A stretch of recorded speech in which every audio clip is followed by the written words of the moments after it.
July August বিপ্লবের পর শেখ হাসিনা আওয়ামী লীগকে এমন একটি জায়গায় দাঁড় করিয়েছেন, আগামী ১০০ বছর পরও মানুষ আওয়ামী লীগের নাম নিতে লজ্জা পাবে বলে মন্তব্য করেছেন খেলাফত মজলিসের আমির মামুনুল হক। বুধবার বিকেলে কুমিল্লা টাউন হল মাঠে খেলাফত মজলিস কুমিল্লা জেলা ও মহানগর শাখার উদ্যোগে আয়োজিত গণসমাবেশে প্রধান অতিথির বক্তব্যে এইসব কথা বলেন তিনি। খেলাফত মজলিস কুমিল্লা পূর্ব জেলার সভাপতি মোহাম্মদ ওয়ালিউল্লাহ সভাপতিত্বে সমাবেশে বক্তব্য রাখেন খেলাফত মজলিসের নায়েবে আমির আফজালুর রহমান, যুগ্ম মহাসচিব আতাউল্লাহ আমিন ও তোফাজ্জল হোসাইন মিয়াজি সহ অনেকেই।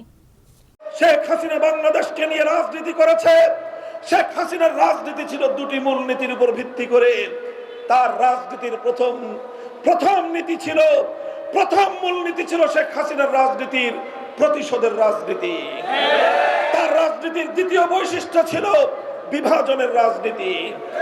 তিনি প্রতিশোধ গ্রহণ করেছেন বাংলাদেশ রাষ্ট্রের কাছ থেকে, তিনি প্রতিশোধ গ্রহণ করেছেন বাংলাদেশের জনগণের কাছ থেকে, শেষ পর্যন্ত তিনি প্রতিশোধ গ্রহণ করেছেন তার দল আওয়ামী লীগের কাছ থেকে। আপনারা অনেকেই আশ্চর্য হবেন, কিন্তু বিবেকবান মানুষ গভীরভাবে চিন্তা করলেই দিবালোকের ন্যায় পরিষ্কার হয়ে যায়। জুলাই আগস্টের এই বিপ্লবের পর শেখ হাসিনা আওয়ামী লীগকে এমন এক জায়গায় দাঁড় করিয়ে দিয়েছে, ১০০ বছর পর্যন্ত বাংলাদেশে আওয়ামী লীগের নাম উচ্চারণ করা একটি লজ্জার বিষয়ে পরিণত হয়েছে।